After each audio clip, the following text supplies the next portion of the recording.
I'm standing in front of historic St. Brigid Church and our beautiful bell tower. Our church was built in 1907 and finished in 1912. By 1914, the bell tower was finished and a beautiful bell was installed.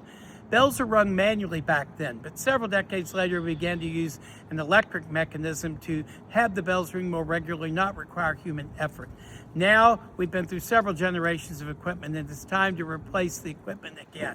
When the new modern equipment comes, it will make this less vulnerable to lightning strikes and make our bells ring regularly. These bells can be heard all over the Highlands neighborhood, and they're a staple of St. Brigid's presence, announcing the beginning of Mass, the Angelus at noon and at 6 p.m., and for special events.